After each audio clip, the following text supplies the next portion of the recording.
good. Okay.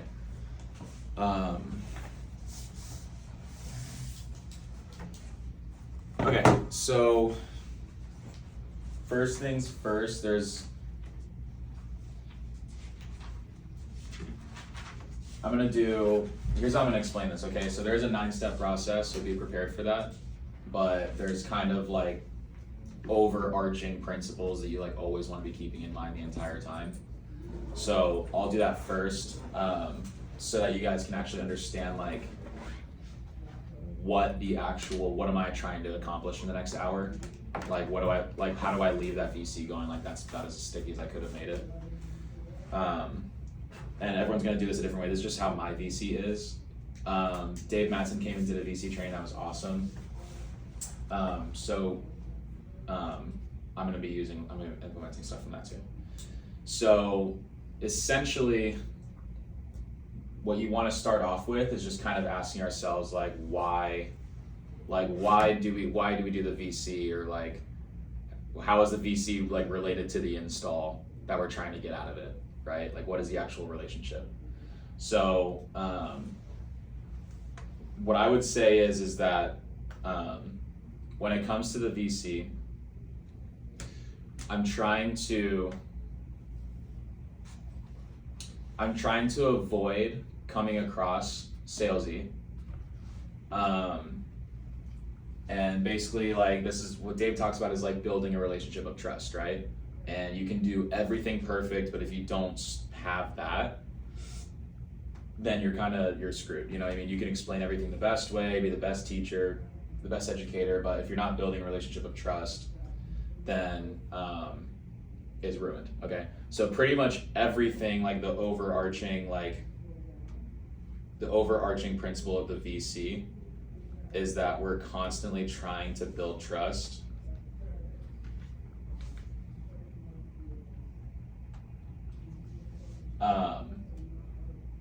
And we're basically like, the overarching theme here is that we're not trying to manipulate somebody into like doing something that makes us money. We're not trying to, like, obviously we want to get paid, like let's not kid ourselves, but we're not trying to like convince them or manipulate them or trick them or anything like that. We're ultimately like, and this is what sales is, and like you have to have this mindset in order to not like, you know, lose your mind for like being a scummy person. But you just have to keep in your mind that like, I'm trying to empower this individual or this family to make a decision that's gonna help themselves. I'm trying to empower them to get out of their own way, okay? It's like the most kind, loving thing you can do to them. It's not nice sometimes, right? So sometimes it doesn't feel very nice what you're doing, but there's a difference between being nice and being kind. Like the kindest thing is to like get them to save money, get their roof fixed or get their MPU or whatever, and get their electric bill fixed. That's the kind thing to do. Sometimes it's not necessarily like they're not gonna be like super nice, right? So there's gonna be things that I say later in the VC that aren't very nice. Like what did I ask the guy that made him super uncomfortable?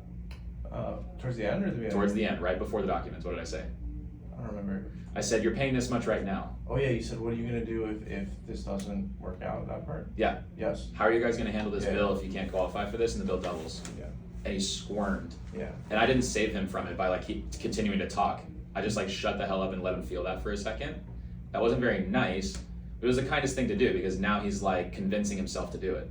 Okay, I've empowered him to be like, this is important enough that I do something about it. Like I'm gonna take care of my family, right? So if we're empowering them, we're not like taking the ball from them. Like we're continuing to give them the ball so that they can shoot the 3-pointer, and you know what I mean? Like as a dumb analogy, but like we want them to like put the ball in the basket. Okay, if we put the ball in the basket for them, they're gonna be like, okay, like they need to feel like they're calling the shots, right? Ultimately, are we calling the shots? Like, yes, like we have all the power and like that's the frame we're maintaining, but like it needs to feel like they made this decision, okay? So you have to build trust, and what we're doing with the VC is like we're empowering them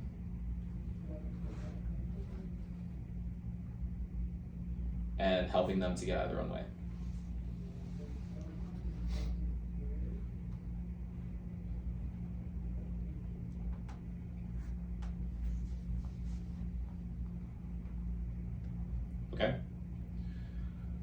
So how do we do that?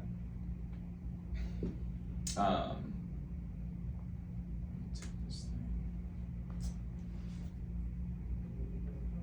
All right, it's gotta be this,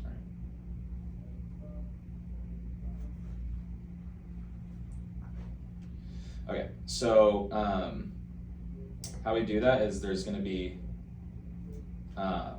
9 steps. So, and they're kind of in 3 categories, okay?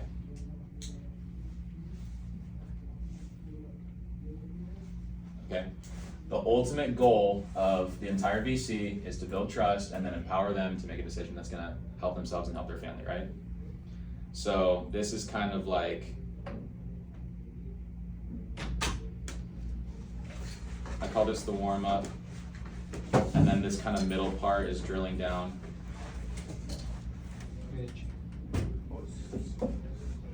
And then the last part's the close, okay? Now, this last part is why we get paid. This last part's like why we get paid so much, because anybody can just like take orders. Like you can go take orders at In-N-Out, you know, you can sell stuff. This is all sales. The close is like why we get paid so much. So this is the part that's like money. You have to do this part first, obviously, to set yourself up well to close. Okay, so now when we're warming up, what do you guys think is, if you had to guess, the best way for us to build trust and to empower them? Ask some questions. Rapport. Ask questions, rapport. Perfect, okay, so you guys are caught up. Some of you have like seen this already. Okay.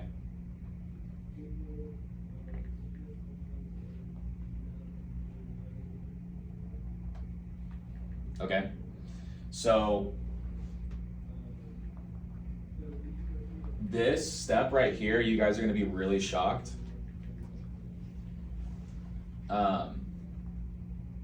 Like you might have been surprised when you saw me do the VC, both of them, is that I literally spent, although there's 9 steps, it's not like equally broken up. Like if it's an hour and a half VC, I didn't spend 10 minutes on each of these steps, you know?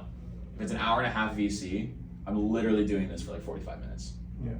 It's like a long time. It's longer than you think it needs to be, and it's also like more personal and deeper than you would think is comfortable to go, right?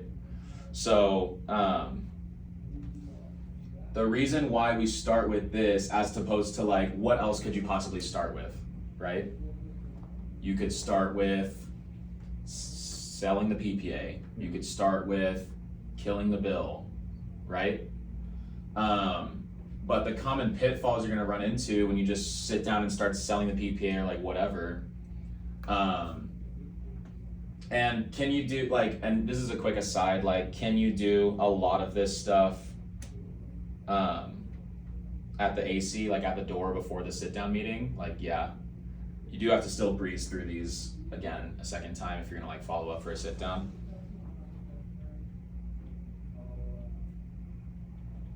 Okay, so like maybe you're doing this at the AC, but I'm just kind of assuming like barely had an AC, like I'm just sitting down, like, or I did the AC with the husband, but I gotta start all over because the wife wasn't there or whatever, right? Which often happens. So when it comes to that, so we're doing rapport and discovery, and this actually, like if we're talking about how much time this takes, okay, like here's my funny little clock. I mean, this is literally gonna swallow up like half of the clock, okay? So really, steps like 2 through 9 are all like right here. It's all within this left part. So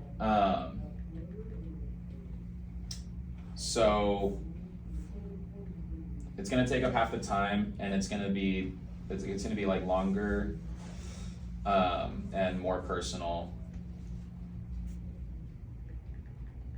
than you would expect, okay?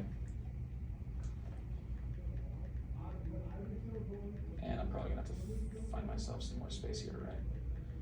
So,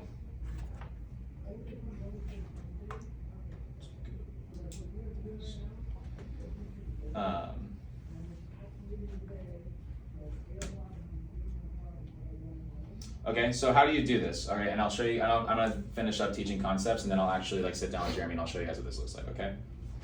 But how we actually do this, and I'm gonna kind of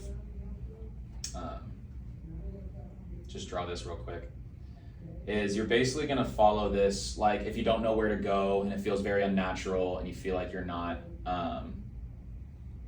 you know, you don't even know what questions to ask, like here's a really good cheat sheet. I usually start with like their present situation, okay? And then I kind of look at the past and then I look at the future, okay? So, but what does that actually mean? So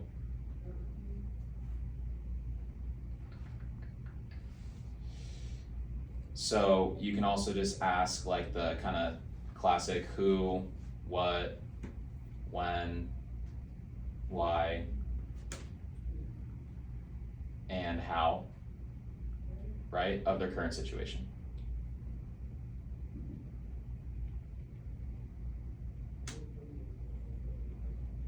Right? So you pretty much got 5 questions to ask them, and you have 3 frames. Is all this stuff making sense?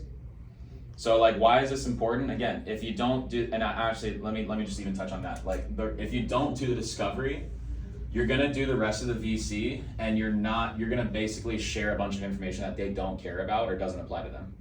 If you skip this step, if you skip the discovery and the report, okay? So, because if somebody has literally never had a blackout in the past 20 years, like I knock an orange, dude, there's never been a blackout ever. If I'm gonna like later in this VC process, talk about how important backup is and how bad the blackouts are gonna get in the future, like do they give a shit? No.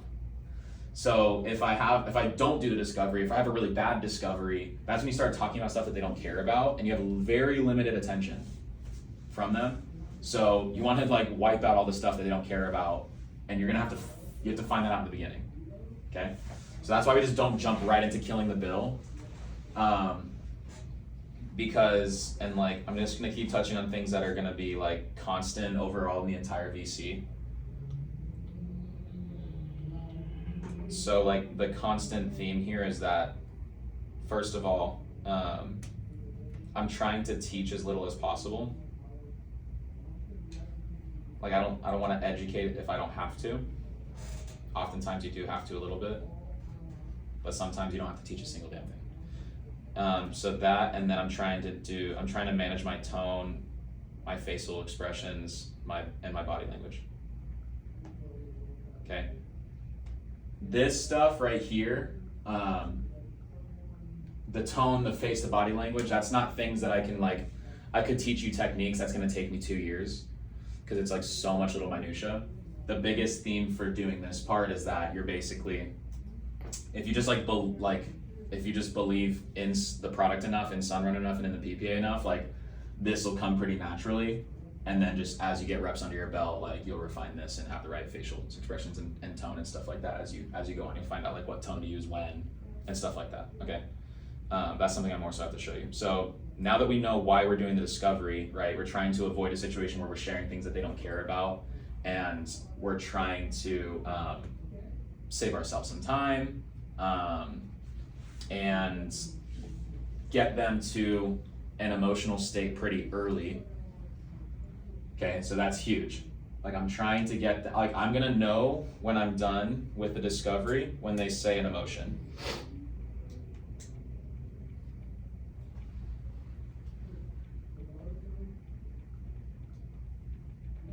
Okay? That's when I know that I'm done with this, with the report, okay? So what would I do? Let's see what this looks like. So Jeremy, I remember a little bit of what you said at the front door. We have your wife here, she wasn't here last time, so, and I honestly, frankly, I do remember a lot of what you said, but I just wanna make sure I'm not missing anything or getting you mixed up with one of my other appointments. Why did you actually wanna sit down with me today about this potentially? Yeah, the electricity bill is just getting too high. Notice over the last couple of years, I've seen some increases. So I'm trying to figure out exactly how to manage that bill in the most effective way. And Okay. also, we've seen some blackouts in the area recently.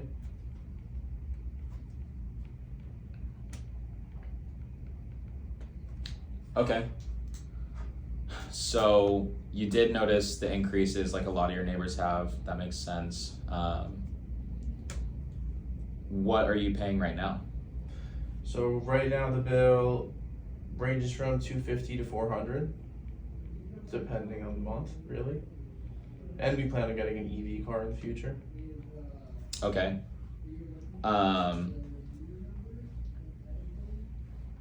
So that's one way to ask the what is like how much are you paying? Well, what are you using the energy on? I mean, I guess the main thing we're using energy on is the air condition right now. Just you know, there's a family living here. Yeah. Just normal stuff. Nothing out of the ordinary. Okay. Well, were you guys always paying 250 to 400, or is that a more recent thing? It's a more recent thing. It's obviously gone up in the last couple of years. VCs. Sorry? Are we doing VCs in it? Yeah. You can sit there. It's a more recent thing. It's gone up in the last couple of years since COVID. It Oh, went up what were you paying around COVID? I want to say half of that.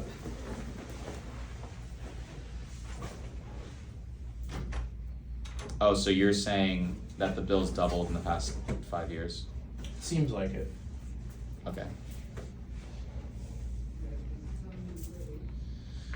Yeah, I mean, and I would be shocked that you're saying that, but it's just what I hear like every day. So, I mean, you said you have a family living in the house. Who, do you think there is anyone in particular like using all the electricity? That's like a funny question.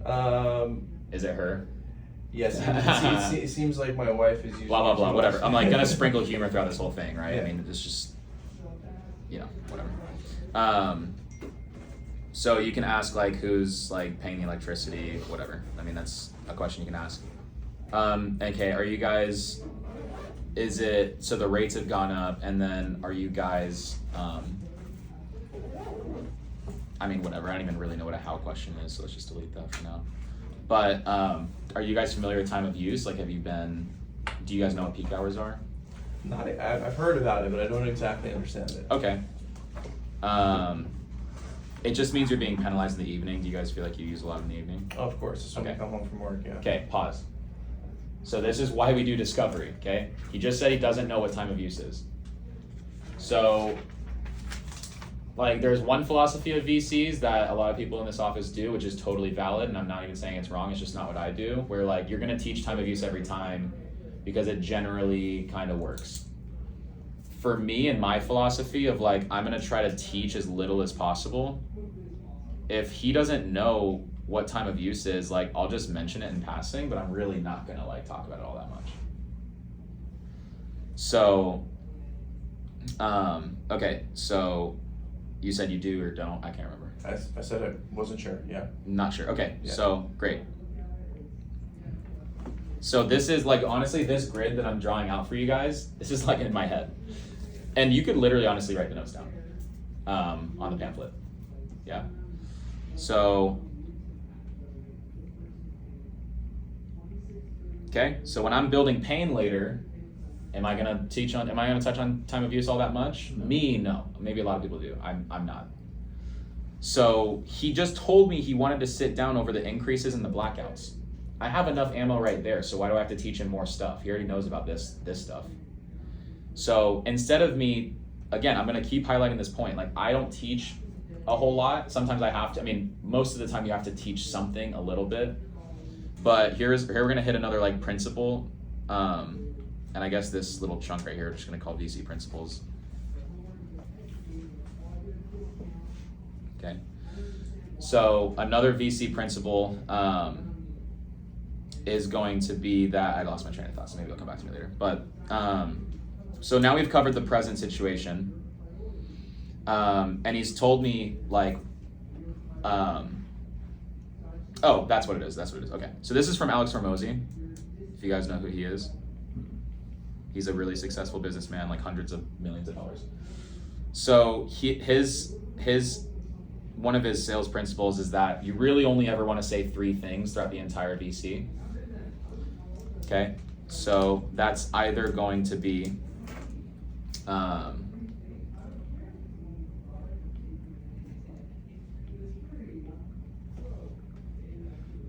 Okay, so the only three things you really want to ask are going to be a question. So literally for the entire hour and a half of a VC, there's really only three things that should be coming out of your mouth. Questions,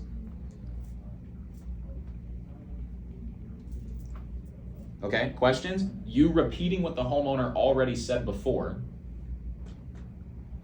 okay, and if you can't do one of those two things, then it has to be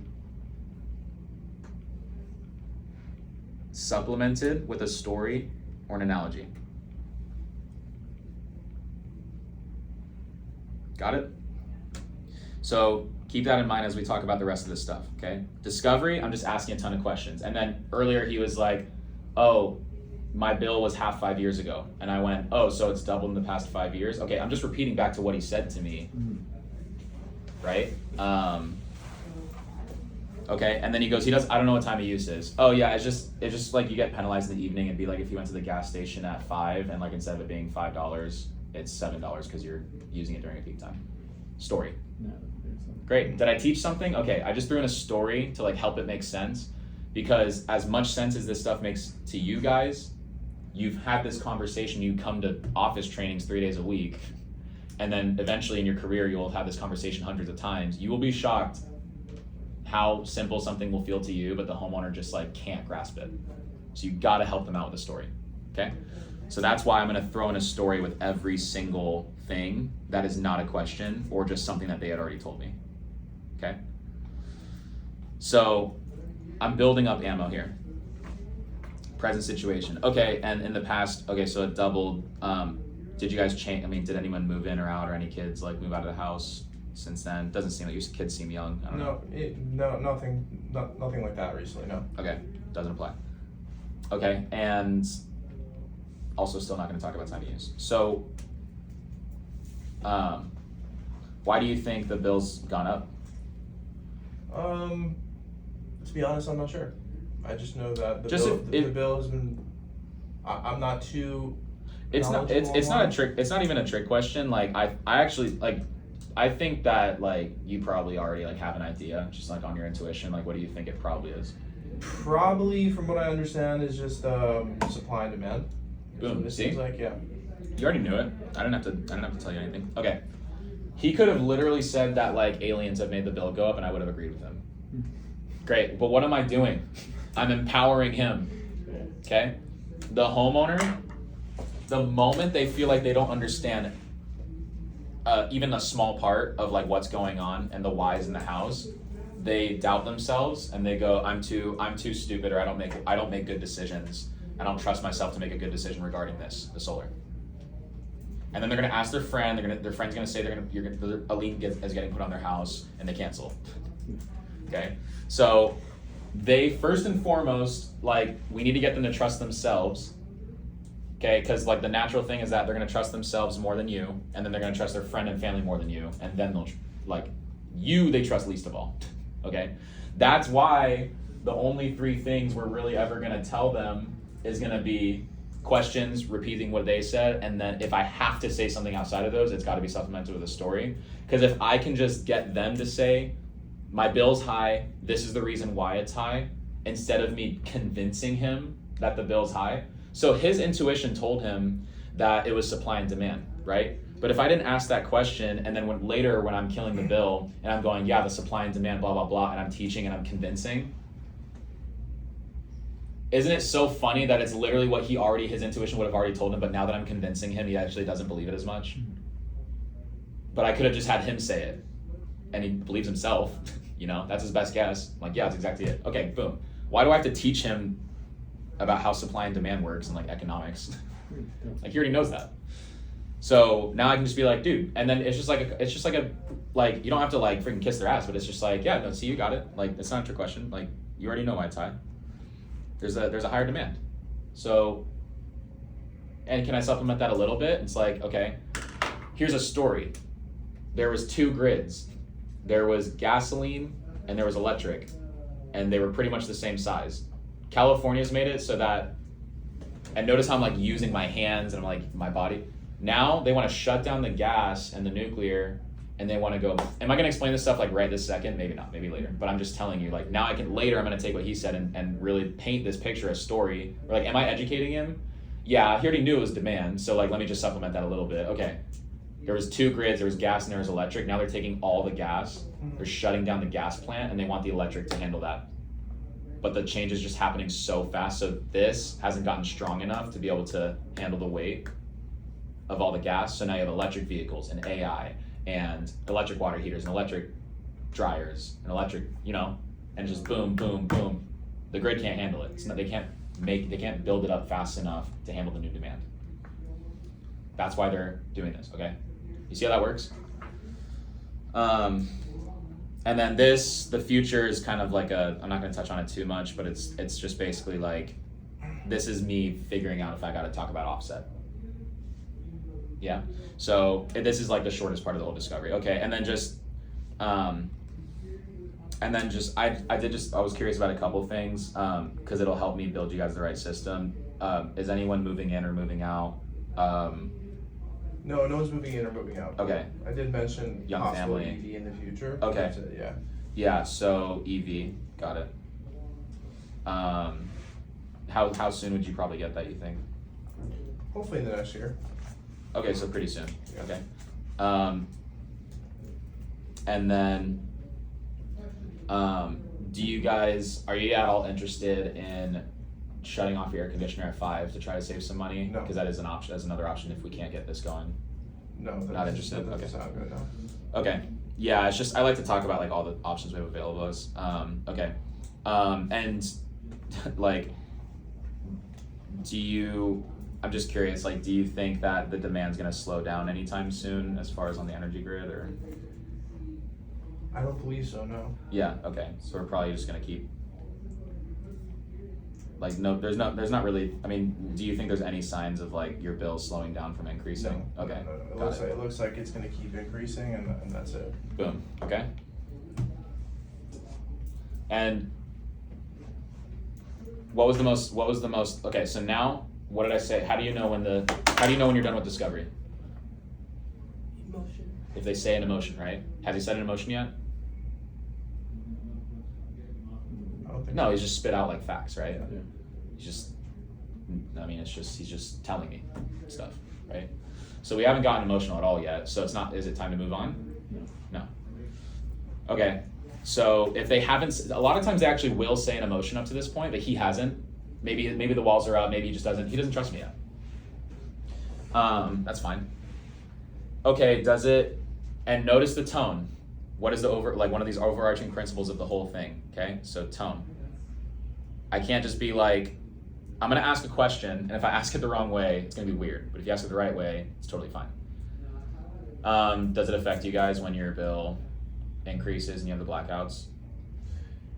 Yeah, it definitely affects us. Did that feel kind of weird when I said it like that? Yeah. I don't think so. It kind of felt robotic. Oh, okay. But okay, maybe you thought that was okay, Yeah. because you know me a little bit. But if you're a stranger, I don't know. Let me ask you a little bit differently. Okay, now does it, do you think that it, how does it affect you guys when you notice your bill double? I mean, like, how did that really affect you guys? Yeah, I mean, it's been, I feel a little bit more like yes. the concerned friend, concerned neighbor. Yeah. Right? If you treat this if you do this like you're reading off a textbook, it's not really gonna work. And my body language, right? I'm gonna choose when to like kind of go like this. I'm gonna choose when to go like this. Lean in, lean out. You have a ton of social cues at your disposal to use, and I can't it's gonna take me forever to explain all that stuff. But I'm mindful of how my body is positioned, how my face looks when I'm doing this stuff. Okay. So if I'm like, how does that affect you guys? You see, it's like pain, right? Like I'm in pain, so the mirroring is telling them that they're supposed to be in pain right now a little bit. Obviously, don't be theatric and forceful. I honestly, I can't teach that kind of stuff a ton to you guys, but as you get the reps in, you'll learn how to do that stuff. But so now he's gonna open up and say, "Oh, how did it affect you?" Just answer the. I mean, yeah, it's been pretty shitty. We've had to cut down on some costs. It's just adding to a huge amount of stress to our lives. Okay, and now let me touch on the past a little bit more. So, have you guys looked into solar before? Looked into it before, but you know, the options were just not too attractive at that time. Mm-hmm. Mainly purchasing, financing, that kind of stuff. It just Okay. didn't make sense for us. So maybe that's where the how comes in, right? It's like, well, how have you approached this before, right? So it was expensive and then you just didn't like, right? You know, how are you managing your bill right now? He just said, oh, we're trying to cut. Well, we have to keep the AC on, right? I imagine he would say, but we had to cut back on other expenses. Mm-hmm. Okay, well, what expenses are you cutting back on? Okay, do you, like, you guys thought that we could just, okay, we can move on now, but I'm honestly gonna dig in on these kinds of things because it's just they're like low-hanging fruit pain points. Oh, what did you guys have to cut back on? You know, mainly it's just been nights out, that type of stuff. Like, Oh, you know, dang. just more of the luxury stuff that, you know, that we've had to cut back on. Okay, Yeah. yeah, man, okay. Yeah, I'm sorry about that, that's a bummer. Well, I think that this might be a good fit for you. Okay, so now I'm gonna break into step 2. Based on what you told me so far, this is starting to get real crowded, so let's.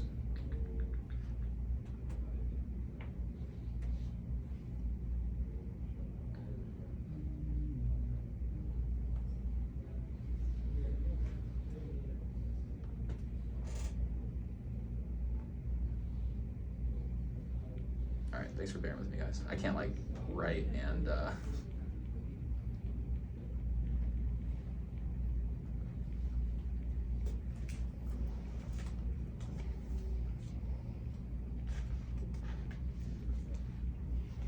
Okay, so now I'm getting into kind of step 2, right?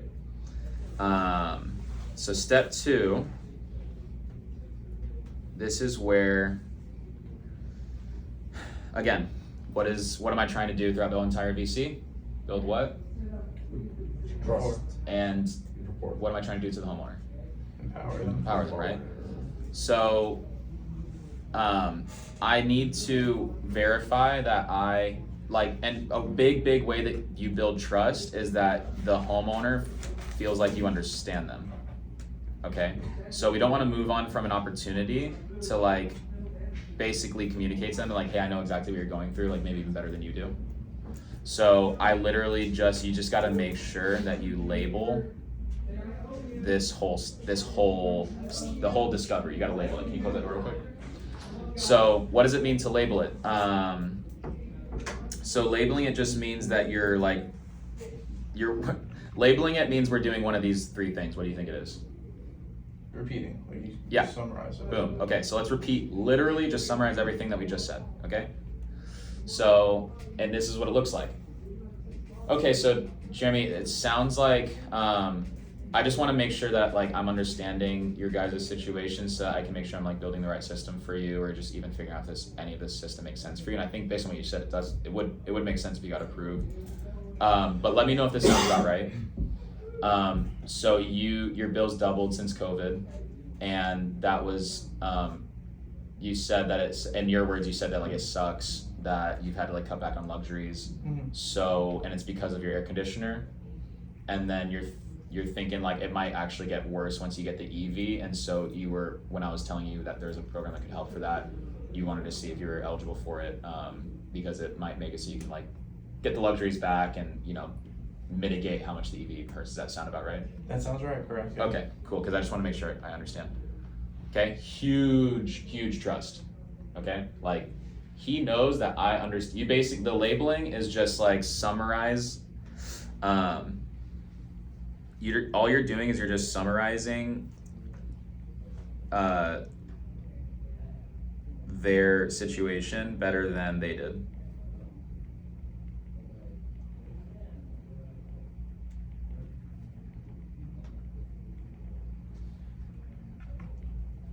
Okay, so it's really just one question. and you're just summarizing what they've told you so far.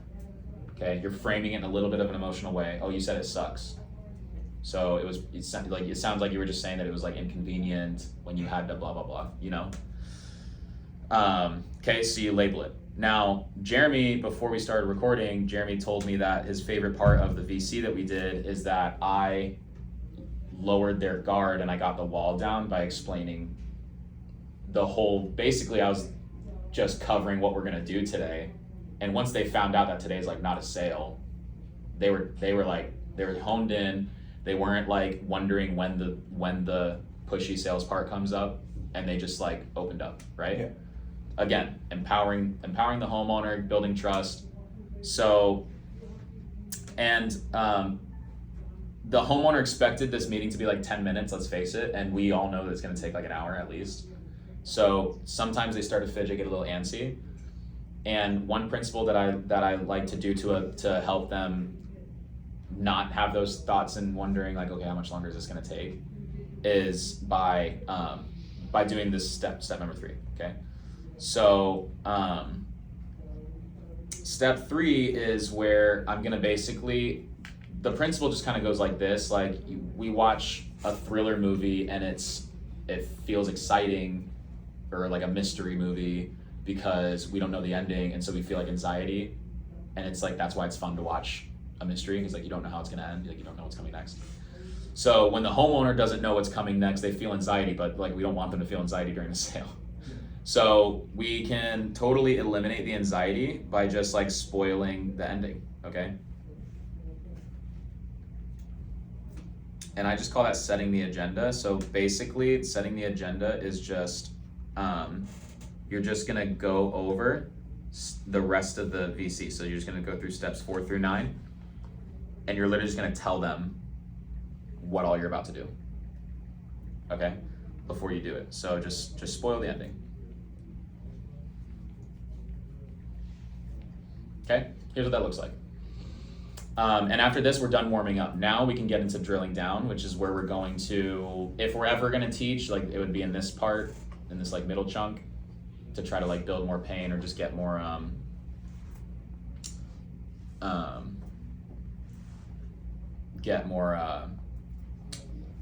don't know what you would call it. Just get them to, just build the pain, flesh out their understanding of the issue and like why this makes sense, right? And that's what we're gonna tell them about Sunrun stuff. That's the drill down coming up.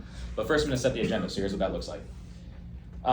Okay, so that does sound about right. We just finished up the label, right? That sounds about right. Okay, so let me know if this would be helpful.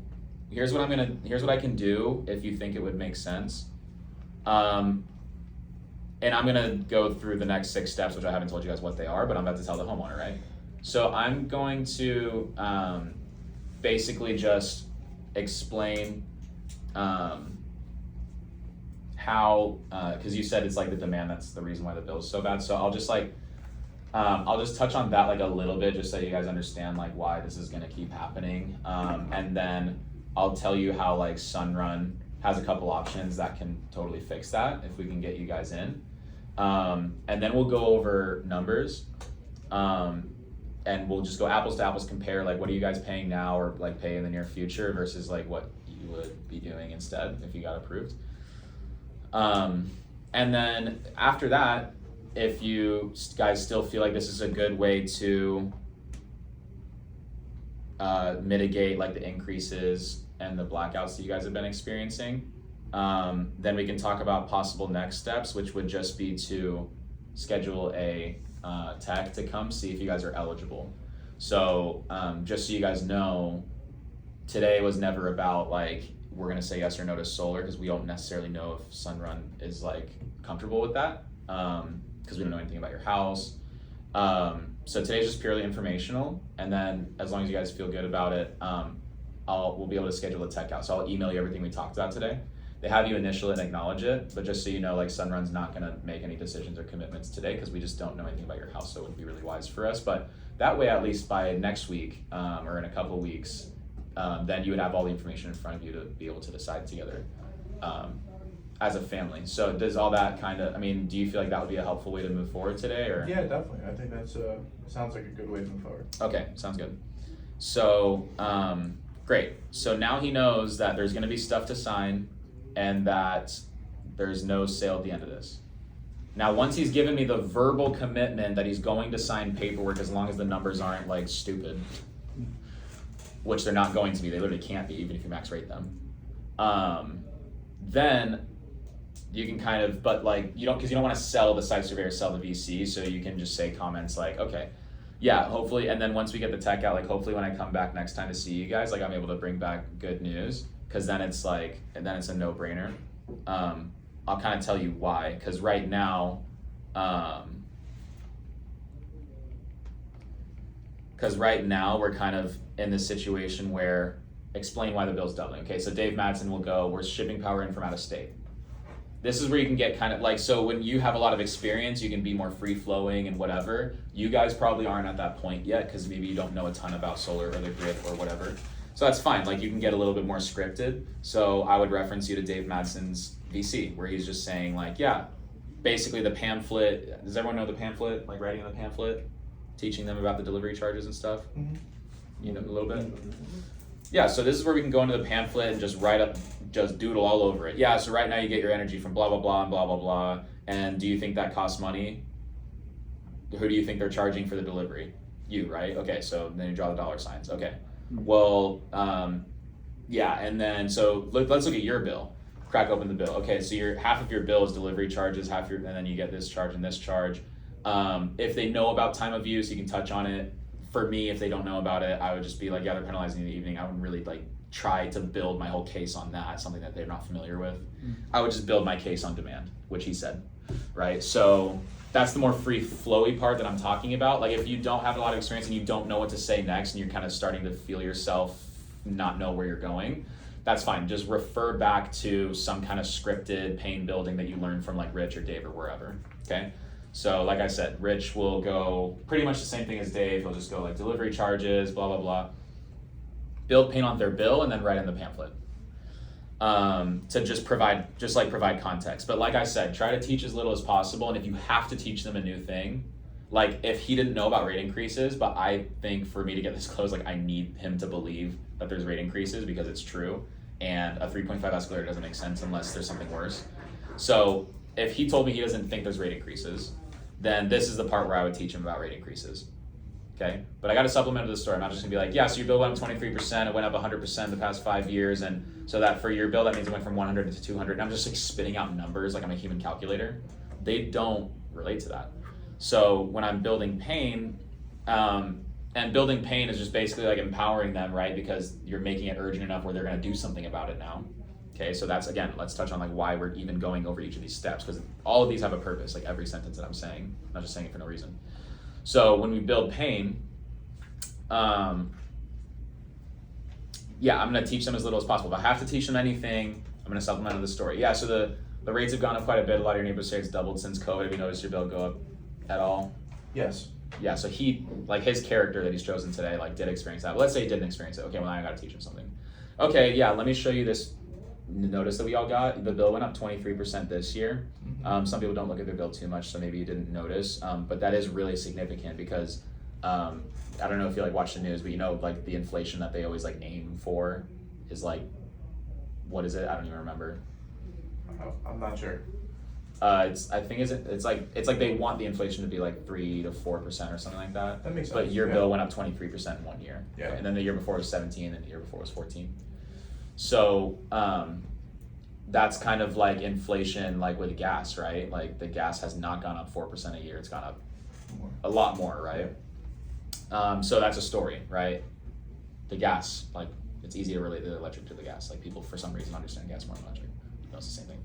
So, so that's where I'm going to supplement to the story. That's one example. There's 100 ways you can do that. But I'm going to be like, oh, it's like the gas station. Like you go back and okay, or time of use. He doesn't like. Maybe I really need him to understand time of use. Like, so if I'm going to make that decision, I'm going to go, okay, that'd be like if you went to the gas station and they charged you 30% higher if you do it in the evening. But your car's out of gas, so you got to use the gas station. So like you have no other choice. That's the kind of like what it's like for me, for us. Okay. Here's another principle. We, us, our.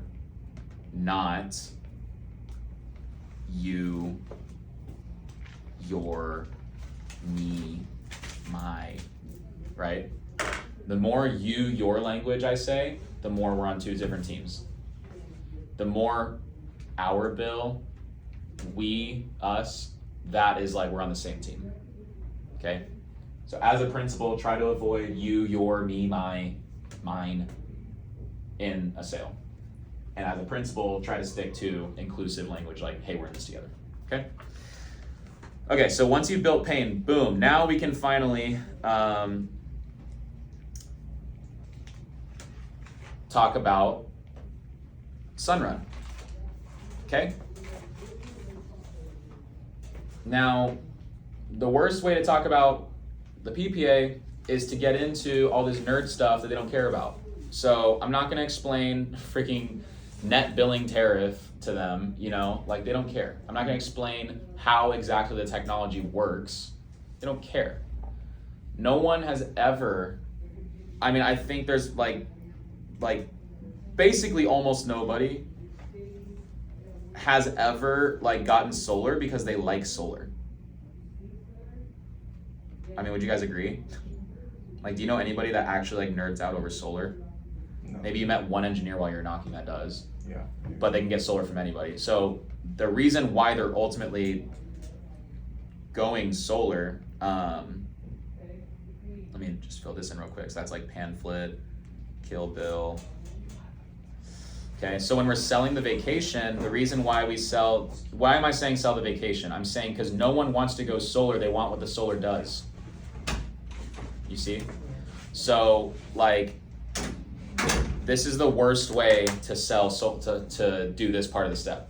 Yeah, so look, the way that we're gonna fix your bill is that basically Sunrun is going to, if we can approve you, and by the way, by approve you, I mean we're gonna have a technician come, he's gonna like take pictures all over your house, and then we're gonna send it to some engineers, and they're gonna have what's called a construction review.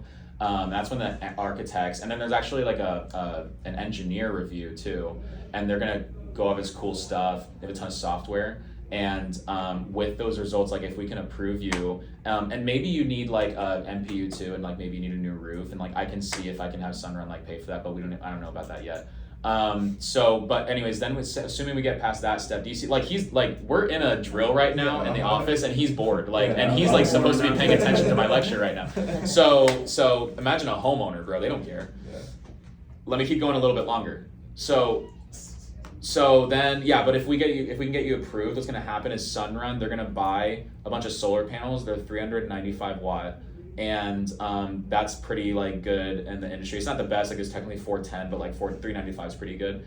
And then we put it on your roof. We're gonna drill it through your rafters, okay? And then we're gonna seal it up, so don't worry, it's not gonna leak. There's a roof warranty, by the way. And it's for 10 years. It's not 25 years, but that's fine. And then, but you're gonna make power with the photovoltaic system. And this sounds goofy, right? But I'm serious, like I did that, we've all done it on some degree. This is really exaggerated, but I'm telling you, like, even 1% of what I'm doing right now is gonna hurt you. So, and then it's gonna power the battery. So during the daytime, the solar is gonna power your house, and then it's also gonna charge the battery. And then at nighttime, the battery, you're still actually pulling from the grid, because the battery is gonna shoot off energy to the grid, and then they're gonna give you credits. And like the credits you get during daytime are like 9 cents, but like the credits at nighttime, it's like 30 cents. So that's why we give you the battery, because then if we shoot off like 30 cents per kilowatt hour, like that's gonna be good because it'll offset your bill. You shouldn't get too much of a double bill. You have a little one, but not too much. There's a non-bypassable charge. This is all called net billing tariff, by the way. There used to be NEM 2 where it was 1-to-1 credits. Now it's a little bit worse, but okay, I'm serious. Like y'all, like you can't talk about any of this shit. They don't care. You don't care. His main question in his head is, hey, my bill's going up and I have blackouts. How are you gonna fix that? Yeah. So honestly, I literally think besides what I just did, let me do the other extreme. Yeah, so basically Sunrun, if you get approved, you won't pay anything out of your pocket, and you'll just continue to pay the electricity bill like you already are, and you won't get blackouts anymore. And they do that with like the solar and the battery.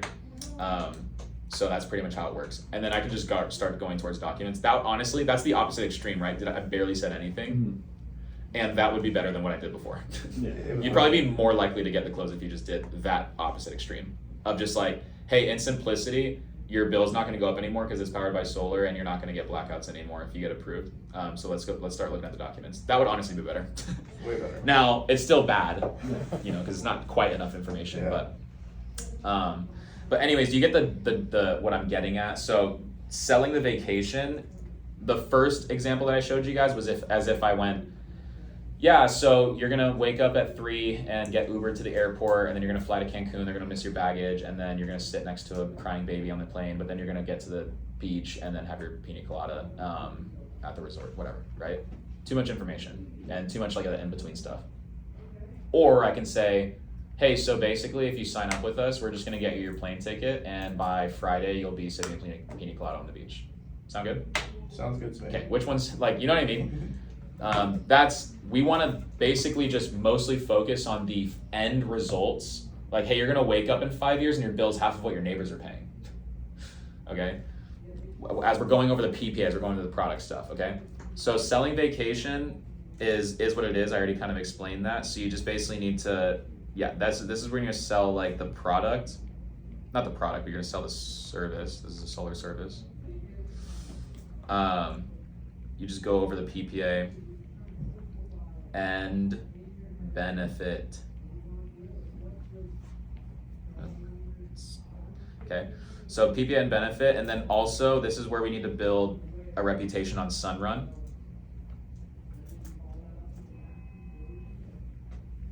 And make it like the only company that makes sense to go with. Okay, so I'm gonna sell the vacation now as an example, all right? Okay, so we talked about this is why the demand's high, blah, blah, blah. This is why you get blackouts. Let me tell you a few stories to help you understand that. Pretty short step, honestly, building pain, number 4. Number 5, hey, so basically this is how it would work if we can approve you. So, we already talked about Mr. Whatever, Falco down the street, okay?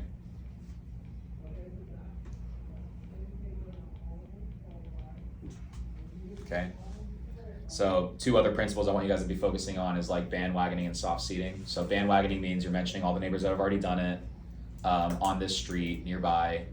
You're mentioning the fact that, what's his name, Property Brothers like got Sunrun last week. Did they? Yeah, Zoe Deschanel got Sunrun last week. So you're just sprinkling that stuff all throughout, okay? And soft seating meaning you're just telling them about the documents like a few times, like throughout, okay? Yeah, and when we go over the documents over, it'll show you where it says this part, whatever.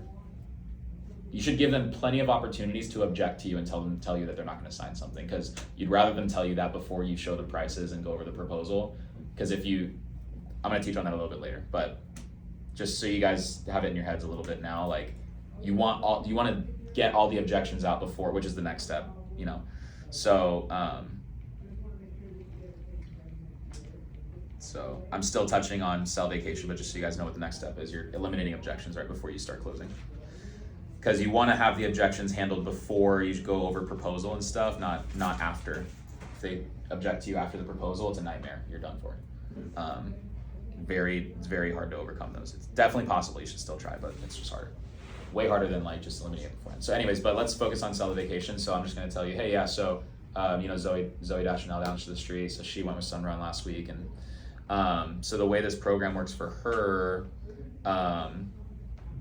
Is that when she got approved, what she got approved for is that Sunrun, they did all the initial investing for her. So she got the solar and the battery put on her house, and she never has to think about it for the next 25 years because we're just gonna manage it and maintain it. It's like a solar service instead of you buying panels and having to like deal with them. You said you looked into solar before, right? So yeah. I'm sure it wasn't exciting, the idea of having to clean them and maintain them and service them. Yeah. And then like God forbid something happened to them, you'd just be paying Edison again. Like that's the whole point of not doing this, right? So if Zoe's system ever malfunctions, then since it's a solar service, she's gonna get the lower electricity rate, whether the system works or not. That's not her problem. So that's what's cool about Sunrun, is that you're gonna get the savings and the blackout protection way more guaranteed than any other program, because we're doing a service for you instead of just selling you something one time and then dipping and like you can't really get a hold of us again. Yeah. Okay. So at the end of the day, the way this works is we're going to lower your electricity rate so that even with the battery fee, which maybe it's too soon to say that. So there's only, you know how your electric bill, your Edison bill is too complicated? It's like look at all these extra like surcharges and taxes and whatever. So the Sunrun bill is really simple. So you just get 2 charges. That's your electricity bill. And then we're not just gonna buy these batteries, which are $10,000 each. We're gonna replace the batteries for free in the future. That's something exclusive to Sunrun and the PPA. With other companies, you have to keep buying the batteries over and over again. That's like you have to reinvest in the system. And they're expensive, right? $10,000 each. Yeah. So what Sunrun does instead is you'll just pay the electric bill and we'll replace the batteries for free. Now the way we can afford that, because Sunrun's the only profitable solar company. I don't know if you ever knew that. I did not know that. Yeah, so every other company loses money every year. And Sunrun's the only company that's been able to be profitable, which is really important because you want to be with a company that's still in business even 20 years from now, like if you were to even be subscribed for that long. But the way that we stay profitable is we have really good business practices. So if we're gonna keep replacing the batteries for you at no cost, like the way that we afford that is there's the battery fee. Mm-hmm. You need 2 batteries, so that's gonna be $65 a month on top of the electricity cost with us. So hopefully when we get you, so I'll pull up the numbers in a second, but just so you know. So you'll pay for the electricity and then you'll pay for the battery fee. Now the electricity is at a lower rate. Remember how we said your bill went up 23% last year? Yes. Never happen again, because now your bill would just be capped off at normal inflation. So now your bill, instead of going up 23% in 1 year, it would never go up more than 3.5%, just super marginal. So it makes a lot of sense. So Zoe, she did this 5 years ago. So since Zoe did this 5 years ago and she's had her inflation capped off, that's why her rates are half of what your rates are. If you did this program 5 years ago, you'd be paying half. So I'm sure you can already tell, do you think the savings is mostly short-term or long-term? I mean, the savings to me seem to be long-term. Over the course of 25 years, it seems like I'll be in a way better position than. So the best time to do it, when do you think the best time would have been to do this program? In the past, but now is a good option as well. Yeah, see, there we go. So the best time to do it was yesterday, the second best time to do it is right now. The sooner you can get in at the lower rate, the better. So I'll even tell him, the first year, now I'm soft seeding, right? I soft seeded the battery fee. I'm gonna soft seed this now. Yeah, so like Zoe, when she did this her first year, her bill went up with us. Okay? Now it's fine that I'm saying that because obviously Zoe still did it, you know? So I'm already planting the idea in their head that their bill is gonna go up the first year, okay? But it's still in the context of like, this makes a lot of sense because Zoe still did it. And we already agreed that Zoe's bill is way better than yours now. Yeah. So like, this is the best time to bring that kind of stuff up. Like, yeah, when Zoe did this, her bill went up at first. Very soon after, like a year, like just after like a year, I'm pretty sure, that's when she started seeing the savings. And now her bill's half of what yours is. So in other words, she's saving hundreds of dollars a month. Yeah. Soft seeing, right? Okay. And then I'll build value on Sunrun. Now, did you hear about Sunrun before? I've heard about them in passing. I saw it in Costco, you know. Saw them at Costco, saw them at Home Depot. We have a partnership with Nike. That's where we get all of our apparel from. We're the only non-sports, affiliate that they've decided to work with because we're super cool. So Sunrun's been around for 17 years. I already told you they're the only profitable solar company. Like no other company's been able to figure out how to do this stuff. In fact, 90% of solar companies just fled California a couple years ago. Seems like it, yeah. Yeah, that's because the batteries became required and we're the only ones that do batteries well, and no one else could figure it out. So that's why the city likes to work with us. That's why Edison likes to work with us. Here's our partnership with Edison. Here's our blah, blah, blah. Here's our stock. I'll show them a bunch of stuff, right? Okay. Now, I'm gonna get into, like, they almost finished up your report. So as they're finishing up getting your report together, I just wanted to touch on like the most common, like I get these questions. This is what Adler says, and I think it's beautiful. I adopted it. I have this conversation a couple dozen times a week, and basically everyone has the same exact questions. So I'm sure you were already wondering this, empowering them, right? You're a smart guy. I'm sure you're already wondering this stuff. And then you're going to touch on whatever the 3 most common objections are that you feel like you always get in your neighborhood. It's probably going to be, and in the discovery I should have asked, do you know anyone that's done solar already? Do you know anyone that's done solar already? Yes. And how was their experience?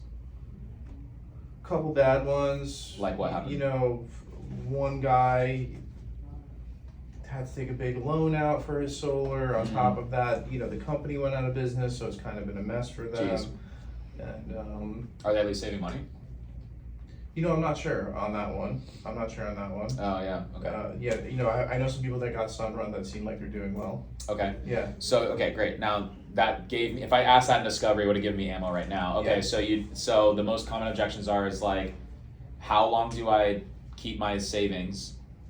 Or whatever. If let's just say he brought up like double billing, like, oh, he still pays an Edison bill. Okay. So I have this conversation 20 times a week and I get the same questions. You're probably already wondering them. The first one is like, how do I make sure I don't get an Edison bill? You get the batteries and you get the system sized appropriately. That's why I asked you those questions earlier about your EV.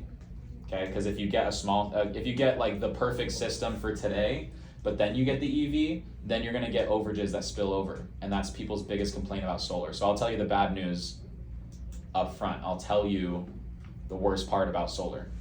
What did I just do? Like, that's building trust, right? I'm gonna tell them all the bad stuff. So tell them all the junk, like, because if it's good news about solar, sus, yeah. So yeah, the worst part about solar is when people get double billed. I try my best to avoid that by asking you if you're gonna get your EV, because if you plan for the future, like, you shouldn't get an overage. Yeah. So that's why it's important. So that's the first question, is how do I not get double billed? Batteries, and then size your system correctly. So I'll help you build your system in a second to make it most likely you don't get a second bill. Another one is, how long do I get to keep my benefits? What objection am I handling with that one? What do you mean by benefits? The benefits of solar, of the PPA. So if I'm, hey, this is the second most commonly asked question that I always get. And there's an objection that I'm trying to fish out here, but I'm just framing it really well. How long do I get to keep my benefits? What objection am I handling right now? 25 years. 25-year commitment, right? That's scary as shit. So if I say, yeah, so the second most common question I get is like, how long am I allowed to keep my benefits? So Sunrun, unfortunately, just because the equipment doesn't last forever, we can only, the maximum we're gonna be able to do this service for you is gonna be 25 years. That's gonna be the longest we're able to. That's interesting. I see. That's what I said to what's his name? Yeah. Yeah, we're gonna be able to do it for up to 25 years. It won't go longer than that. Yeah. Okay. It's an interesting take on that question. Yeah, it's just reframing. Everything's good news. Everything that could have been bad news is actually good news. You know? A 3.5 escalator, yeah, it's awesome. Because it's not 23, like you've been having. Yeah, it's awesome because it helps us stay in business so that you can continue to get help for the next 20. Also, the schedule rent says it's gonna be like 4 year, 8%. So in a row, so it's a no-brainer. It's like 8% next year, next year. Yeah. So 25 years. I have to stay committed to this for 25 years. Yeah, it's awesome because they can do that for 25 years. That's a long time. That's great. They can keep your bill locked in for 25 years. Okay, but here's how I'm gonna frame this. Second most commonly asked question is like, how long do I get to keep my benefits? So the longest, unfortunately, because the equipment doesn't last forever, the longest we can do it when the panels don't last for longer than 25 years, so we can only do it for up to 25 years. So you can just stay subscribed at your lower rate for up to 25 years. After that, we have to either take the panels off for free, or you can buy the equipment from us for like pennies, or we can start over on whatever new technology is out at that time. I'm sure at that point we'll be painting a generator on your wall, like whatever, something funny. So now that being said, a secondary question to that is people ask like, well, what if I want to stop paying my electricity bill? Like, because some people, they can't afford to buy the system now, but maybe they just want to buy it later because they want to stop paying electricity bill. That's cool. So they can just buy the equipment from us later at a discount because it'll be used equipment at that point. So this is the most flexible way to go solar. Okay, handled. 25 years, handled. Commitment, handled. Can I buy the system later? Handled. Is it gonna be expensive when I buy it later? Handled. So we're eliminating a ton of objections here. Okay, so what other objections are the most common? I don't know. Which ones do you get the most at your VCs? Oh, the liens. A lien on my house? Okay. Oh, what happens when I move? Oh, the third question I always get is like, what happens when I want to move? Slash, what if the next homeowner doesn't want it? Okay, great question. So, you're right now you have a utility bill, you have Edison, and you have your name on it, right? So when you move out, are you gonna keep paying that bill? Am I gonna keep paying it? No. Of course not, right? You Yeah. just change the name to the next homeowner. Yeah. Yeah, so with the old programs, they put a lien on your house, so it was really difficult to move. Mm-hmm. Now, it's literally just your utility bill, and so it's gonna be only as hard as it's going to be with Edison anyways. Yeah. That's So, yeah, when you list your house, actually, it's gonna be listed as a solar house, and we're in California, and the statistics are that like 80% of home buyers are looking for a house that already has solar on them, because remember what we said, right? Zoe did this program 5 years ago, so she's already 5 years in, she has a much lower rate. Mm-hmm. So people are looking for houses that already have the lower rate locked in, as opposed to getting a house without it and then starting the process late. Yeah. So, so the statistics are that the homes actually sell 20% faster. That's from Zillow. 20% less time on the market solar homes have. And then the Department of Energy, as in the federal government, their statistic is that your home goes up 4% in value. So, on average. So, that being said, it actually doesn't even include the battery. I should stop saying that. Because I actually said that to a guy. I was trying to save he canceled at the site survey, and I said, he was looking at a prepay, and I was like, your home value is gonna go up 4%, and he was like, that's exactly what the system costs. But that was just solar. Yeah. That statistic. But that at least he knows that his investment kind of came into the. Yeah, to him, he's like a finance bro, so it just Okay. didn't make sense for Okay. him to use it. Yeah. But anyways, so okay, I handled all the objections now, pretty much. I have one objection. Yeah. Like, I'm currently going through a divorce, and I want to wait. You want to wait till you're fully divorced. Yeah. So who's keeping? I know this is a personal question, but who's keeping the house? I am. You are. So you're gonna buy. You're like buying your spouse out. Yes. Okay. And that. So what's like? I've never been divorced. So I'm actually just curious. We definitely don't have to move forward today. Like I said, today's just informational, anyways. Okay. So if it's it might make sense for us to put a pause until after the divorce goes through. I'm sorry that you're going through that. I'm just curious, what do you think what's like the worst case scenario if you guys locked in the rate before the divorce is finished and then the home value went up? What's like the worst? I'm curious, like what's your main concern with that? There's no, that's no brainer. Like, I still want to do it, to lock it. You just want to wait till after the. So is it just more so like you have a lot on your plate right now? Because right now it's my husband and I is all the same title. Mm-hmm. So when we go through a divorce, is it easy if we just remove his name off of the title? I mean, off of the solar. Oh, I was just gonna put it in your name, even if you guys weren't getting a divorce. So it doesn't. Yeah. So we don't have to put him on. Okay. Yeah. So okay, handled. Now, if she said, "Oh, there's too much on my plate," yeah, I totally understand. Like that's a lot to go through. So that's not the first time I've ever gotten that. You know what? Blah blah blah down the street said something similar because she just had other construction projects going on. So I just explained to her how because she was actually really shocked to find out that the install only takes 1 day, and that's actually going to be a few weeks from now. So that's why she kind of just her other projects were taking weeks, so she just chose a day to like take a break from the other projects to like knock this one out, and it was like the easiest one out of all the ones she did. So so yeah, we'll cross that bridge when we get there. But so it's actually it's really simple and it's a 1 day install. What do you say if someone says what happens if I want to cancel or something during the what if I don't want it anymore? I've heard that, and it's like I don't even know how to really respond to that question. Yeah, what do you suppose would be a reason why you want to cancel? Because let's dig into the question. let's that's a good question. Let's talk about it. So like you're paying the lower rate and you haven't had the power's shut off in the neighborhood and your house is the only one with the lights on, and you're paying less to have that experience than your neighbors are paying to have the blackouts. So what do you like if you woke up and you were in that scenario right now? Like, what do you think would be a reason why you wanted to cancel? And pay, what? Not even cancel. Let's like stop saying we're cancel. What's a reason why you'd want to go back to like having blackouts and paying more with Edison? I don't have a good reason for why I would want to do that. Yeah, which is totally fine, and like we can play like what like no, I'm not trying to. Please don't be offended. Like, are you not going to get offended if I say this? What?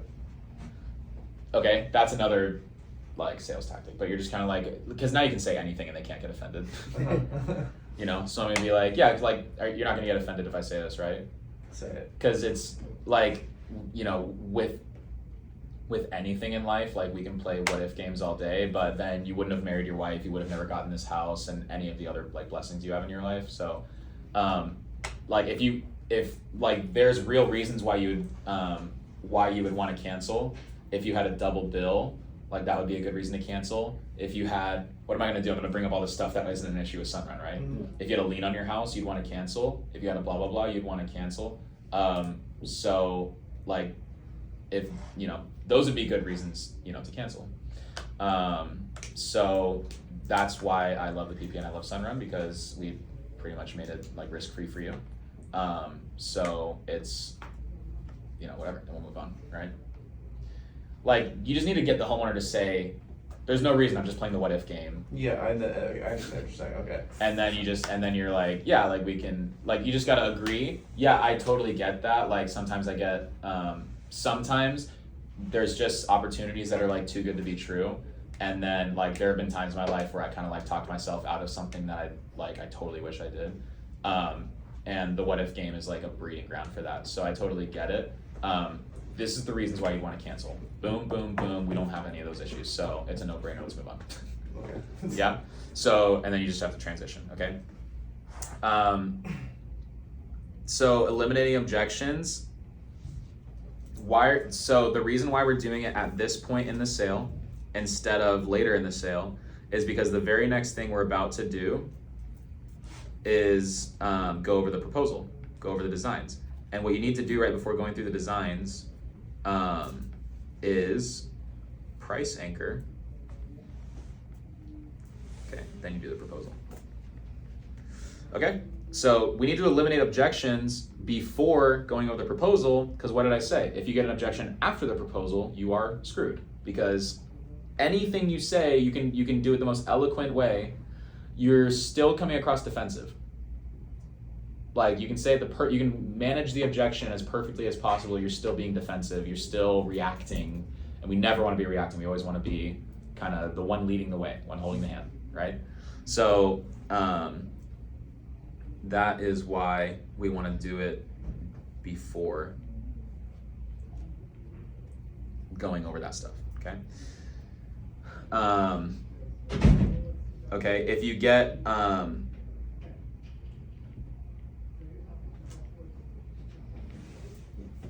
okay, so basically, let me just do these notes. So,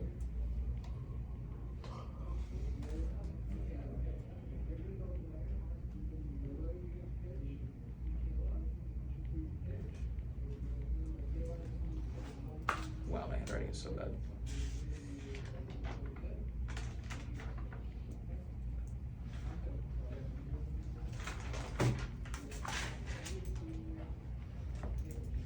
Okay. And then let me make this note. If HO initiates the objection,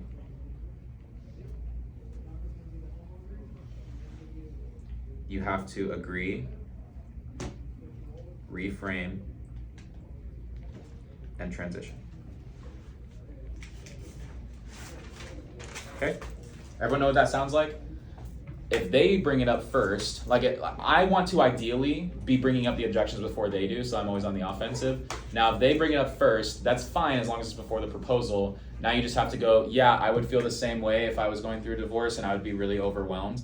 I had a similar situation with blah, blah, blah. She had a ton of construction projects. She was really shocked to find out that this one actually only takes 1 day. So she literally just set aside half of a day, like a morning and an afternoon, to knock this one out, so at least she was saving money while she was dealing with all that stress. So that's why it was a no-brainer. So anyways, we just need to see if you're approved, and then if you're approved, the install will just be 1 day. So I wouldn't do it if the install was taking weeks long, because I know you got a lot on your plate. Okay? Empathy. Okay? Agree can also just be called empathize. Just a little bit more on that, just in case if they do get the account and it's under both of their names, and then later on down the line, they choose to drop one, are we able to do that? Yeah, transfer, name transfer, right? Same thing as moving, right? Oh, okay, cool. Okay, so price anchor. I already price anchored before by saying the battery fee. And I price anchored when I said that Zoe's bill went up when she went with us. Okay? So price anchor just means that you're saying big numbers and setting expectations really low and then beating them. You set expectations low by making the price high. Okay?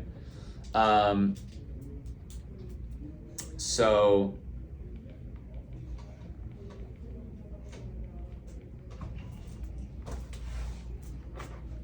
okay, so you need to set low expectations and pause. Here's what that sounds like. Yeah, so look, my goal for you, because we're gonna lower your rate, but then there is the battery fee, so my goal for you is that your bill doesn't go up too much when you switch with us. And then shut the hell up, just pause. Work on your iPad. Let that sink in for them, so that they can start justifying to themselves why it's okay that their bill's going up, instead of you, like, and it's fine that your bill's going up because then we're locking in the rate and blah, blah, blah, like, just shut up. Yeah, so your bill's gonna go up when you switch with us. Hopefully it doesn't go up too much. And they're gonna be like, shit, I thought my bill was gonna go down. I'm like, but I am getting a battery and my bill is gonna be locked in. Like, they're thinking this stuff to themselves, you know? Or they're going, oh shit, this sucks. Like, why did I just waste the past hour of my life? That's okay too. Because then when you actually show the savings, then they're happy, right? Or the bill's staying the same. And it's like, okay, well, at least it's not going up. Mm-hmm. Like if you set expectations high, like if you go, I'm gonna cut your bill in half and then the bill's staying the same, they're disappointed. But if you go, your bill's gonna double and then it stays the same, now they're stoked. It's like, it's the same proposal, but depending on how you frame it is gonna determine what their emotions are concerning that. So set low expectations, pause, shut up, and just let that sink in. And then you're going to present the proposal. Okay, show the design.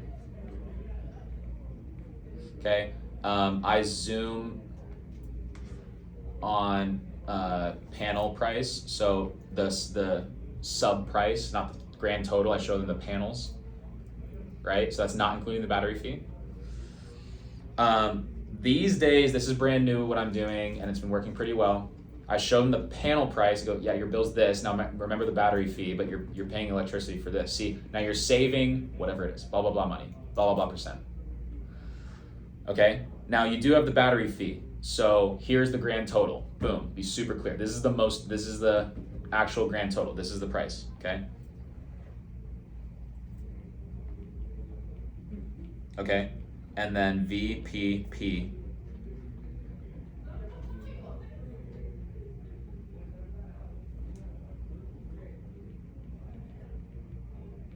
Okay, so I go, hey, so hopefully your bill doesn't go up too much.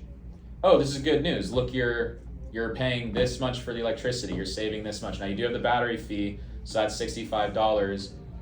But there's this program called the Virtual Power Plant where you get $350 per battery. So that basically mostly eliminates the battery fee.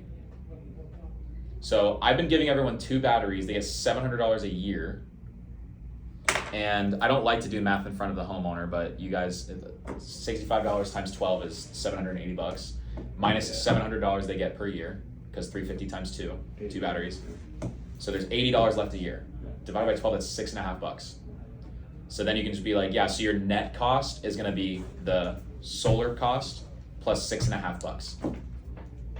You're gonna be paying this, so basically, and then I'll show people, maybe their bills, like their grand total bill is the same as what they were paying before. So I go like, so basically, you're gonna be paying what you're used to, but once a year, you're gonna be given $700 to spend on luxuries.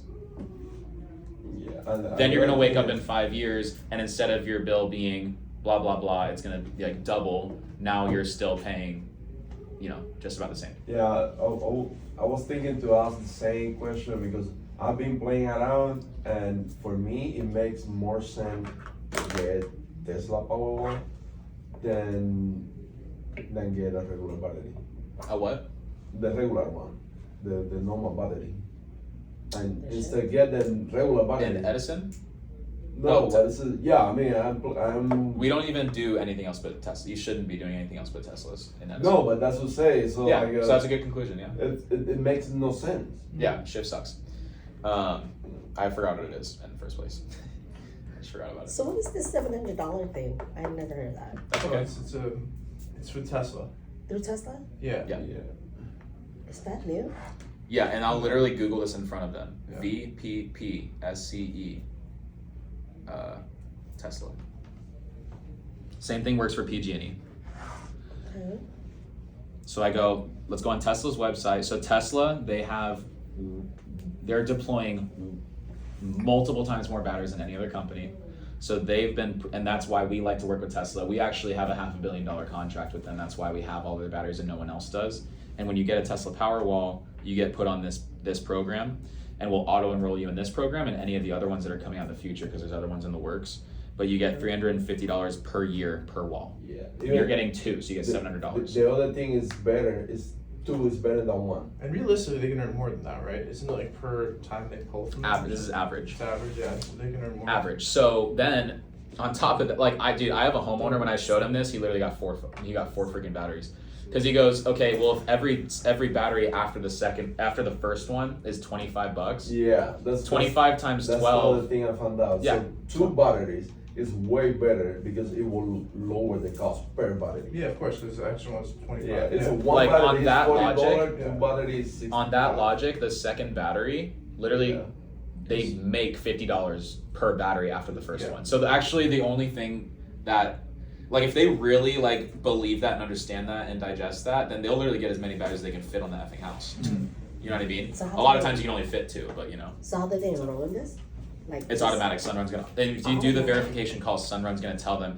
Sunrun will auto enroll you in grid distribution, whatever programs, and you can opt out if you choose to later. Is that what that is? Mm-hmm. Huh.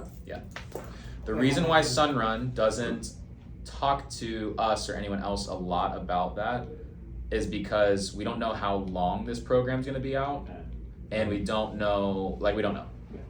Maybe it's gone next year. I mean, all indicators are pointing towards this staying as good as it is or better in the future, because of how this is the new way to do a grid. Instead of everyone sharing the same grid, everyone's like their own grid. And So I was looking some news and say right now they're pretty much incentivizing getting batteries. Yeah. So it makes no sense. yeah, they're like that, paying people to get a battery at this point. Yeah. So they say they are wasting like 60% of the solar energy we are producing. So this is like a rebate type. yes, I mean, It's a rebate yeah, with Tesla. Yeah. yeah, yep, Okay. basically, yep. So they still pay, but they get the rebate back. Yeah, they'll pay us. Yeah, I basically say like it's gonna be like you pay. There's a couple ways to think about it. It can be that you pay the battery fee and then you get reimbursed at the end of the year, or we're just gonna give you the same energy bill you already had, except now you're making passive income. Is it just for Whichever of California? those frames they feel better, like they emotionally like more, then stick to that frame, right? Passive. Some people like passive income more than savings. Some people like savings more than passive income. Yeah. Whatever. This is just for the state of California, though. No? It's How- for Nevada California. doesn't have that. It's for SCE, PG&E, and then San Diego. Awesome. Okay. Some other things I would have showed them. This is the 23% increase thing. So for those that are, for the recording, ask somebody for these. Everyone has these materials. This, I pull up the actual website. So I bookmarked it. I just copied this headline and then I Googled it and then I bookmarked the headline so I can pull it up really fast in front of the homeowner. Southern California Edison and Sunrun are working together to form the largest virtual power plant. Okay, it's like, makes so much sense. This is the one where this is the Department of Energy, the literal Department of Energy. Your thing's not sharing right now. Oh, is it? Let me see.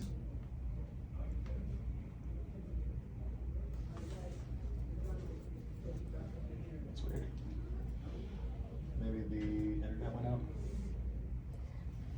The smoke down here is pretty bad, huh, guys? I live in San Marino. This, What happened? do you know about the fire No. in San Marino? No. You guys know about the fire in San Marino? Oh my When goodness. was this? It's like for 2-3 years now.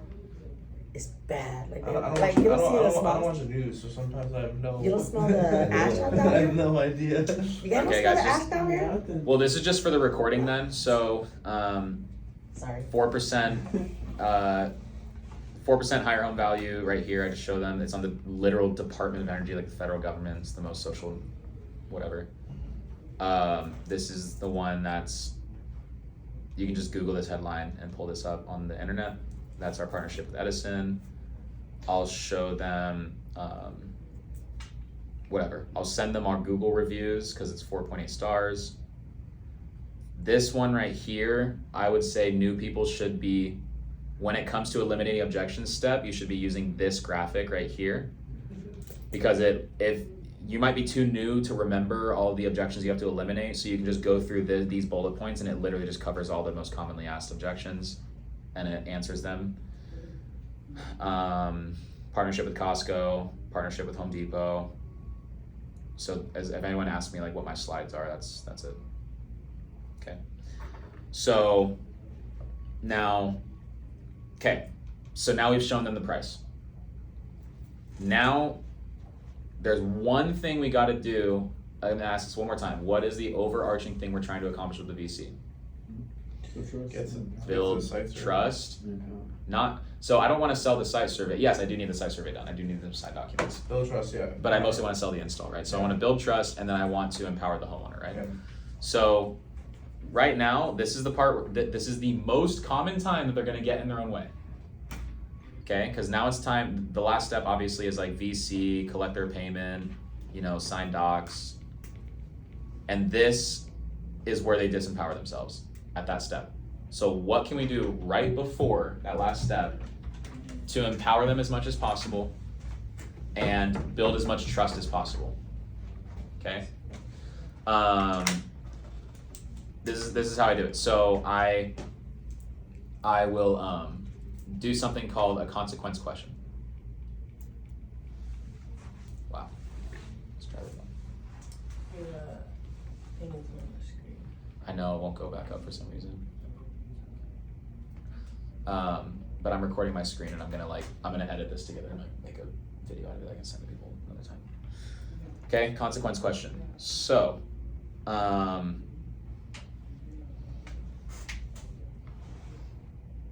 okay, so what this does is it just it's pretty straightforward. It's what are the consequences of inaction? So here's what it sounds like. Okay, so this would be great, and one more thing with the proposal.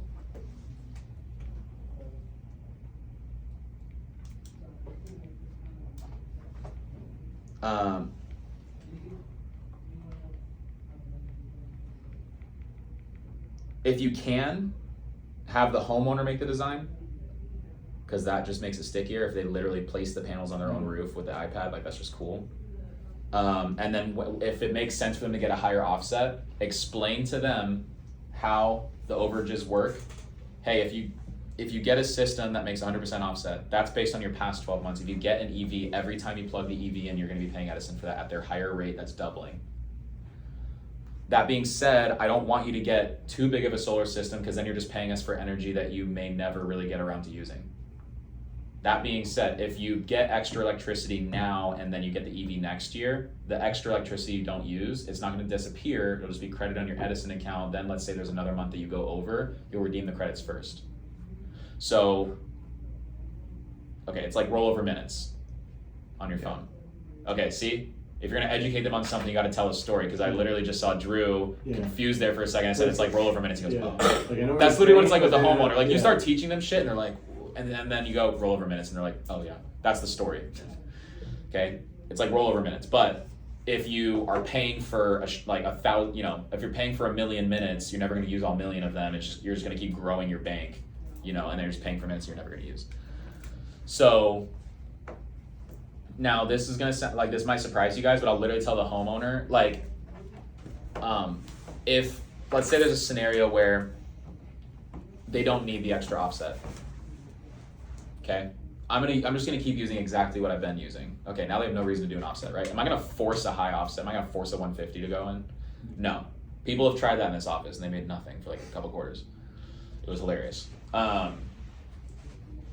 So, but if I have a homeowner who doesn't need a higher offset, I might honestly just build a higher offset, and I'll go, hey, this will be great because then I know you said you're not going to get an EV, but let's say you did, you'd be able to charge it from home with this thing, and you wouldn't get an extra bill.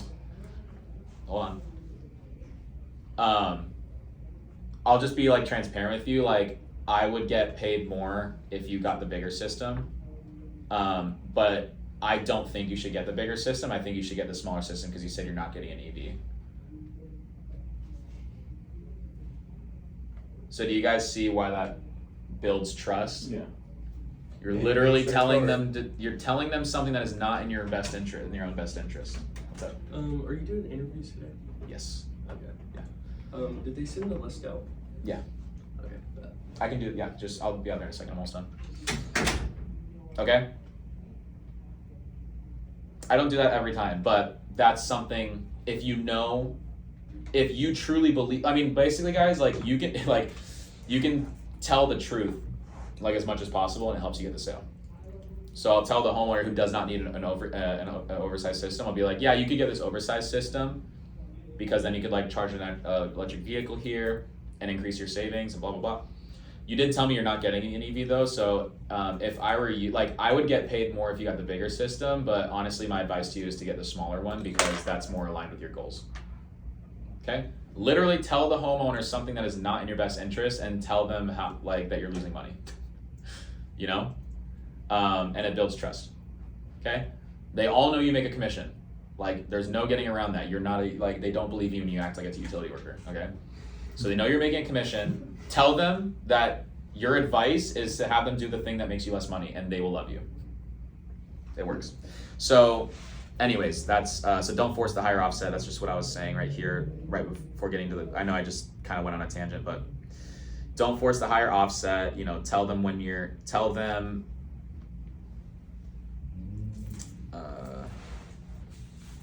this over here.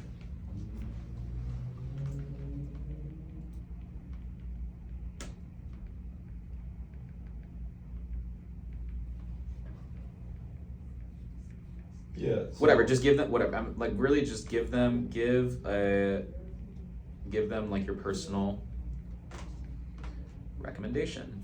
Yeah, but the question I have is like, if we put like a higher offset, just giving them the time to think about it, we still having the opportunity to reduce that offset at the cap, right?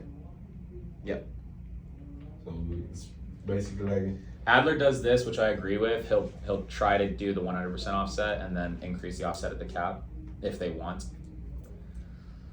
but You can do that. But when you add, it doesn't need like another inspection? Nope. Unless you're using a structure that they didn't look at the first time. Oh, okay. Yeah, because I was thinking the positive way. So like saying like, let's send the technician to inspect for 130, Mm-hmm. and at the end it will be easy for us to put like 110, Mm-hmm. because they will look for a bigger system. So if at the end it makes sense for you, like go like more like tied to what you need, so it will be easy for me Mhm. to reduce the system, Mm-hmm. not to increment the system. I would just, yeah, like I said, I would do 100% offset and then increase it at the cap if that's one way you can go about it. You can tell them at the site survey notes to survey a structure that there's no panels on because you might use it later if you want to avoid having to do another site survey. So you basically want to go, what are the consequences of an action? How do I ask that question to the homeowner? Okay, so a lot of times these days I'm like assuming the documents and not really asking that. Like, okay, here's another principle, ready?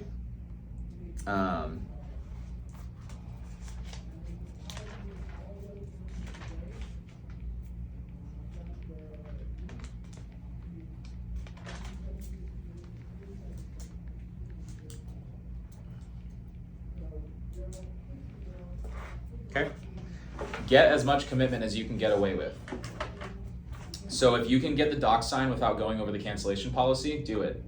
if you can get away with them thinking that this is like when they sign the VC that there's like no cancels. Like if they think that like this is it and like there's no cancels after this, like let them think that if you can get away with it. You want to get as much commitment out of them as you can get away with, but like obviously if you go too far, like you're gonna create like, you know, a situation. But when I'm you know, so that's why I'm trying to not sell the site survey. I'm trying to say, hey, if I come back with good news at the cap, we're doing this. If I can get away with that, okay? That's why you want to generally go for the ACH every time, because if you can get it out of them, like the more people commit to something, like the more, like it's just momentum. Like they're usually going to keep going. They're more likely to keep going, because then they start justifying like why they made a certain decision. So. I would say there's a book that you guys should read called Influence. It's by Robert Cialdini. That's the only sales book that ever helped me in this job. So it goes over 8 like psychological principles, and a lot of what I'm touching on is contained in that book. Okay, so here's what a consequential question sounds like. Okay, so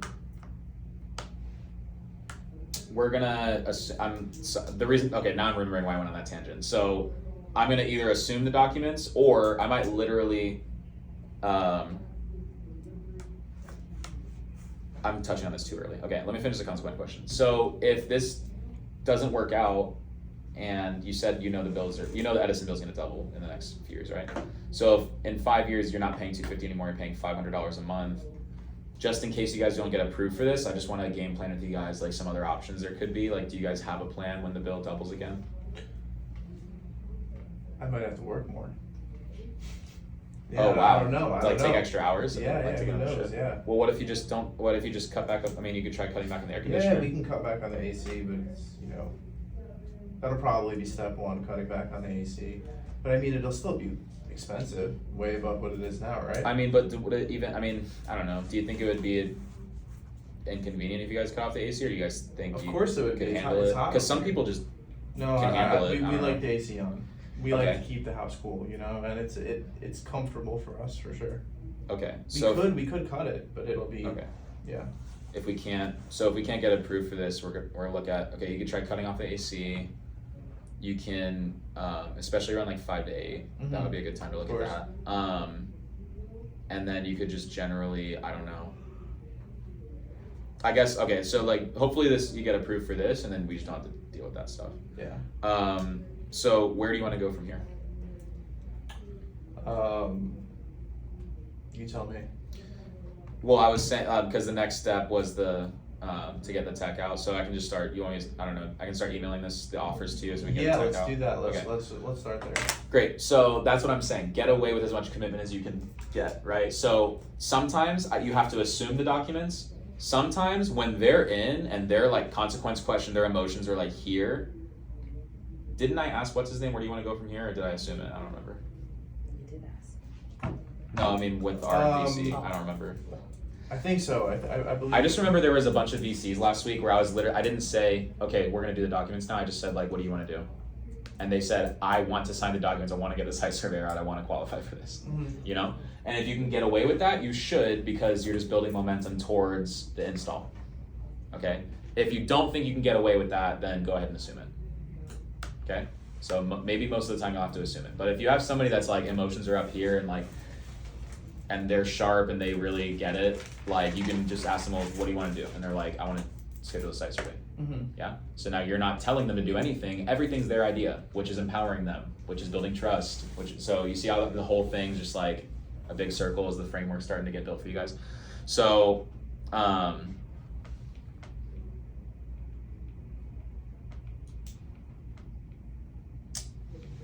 I wish this was getting shared on maybe it'll work now.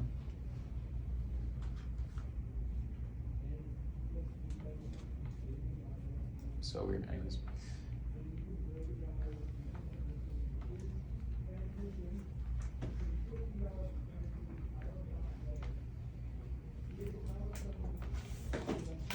And when it comes to the documents, you just want to show them on your screen what they're about to sign before you send it. Okay? And don't go over the cancellation policy if you don't have to. Because if you tell them you can cancel, don't worry, guess what they're gonna do? They're gonna cancel. You're like planting the idea in their head that they should cancel or something. It's stupid. So if you don't have to go over the cancellation policy, don't. Now, if they're like, I'm not gonna sign this because I wanna make a commitment, okay, you're probably really not gonna get much further unless you show them the cancellation policy on the agreement, okay? But yeah, show them the documents, the summary pages before emailing it to them, because it's if they're looking at it on their device and that's the first time they're seeing it, it's scarier. But you can soft seed it on your iPad where it's safe before you're sending them a DocuSign. Okay? So that is the entire VC process. Cool?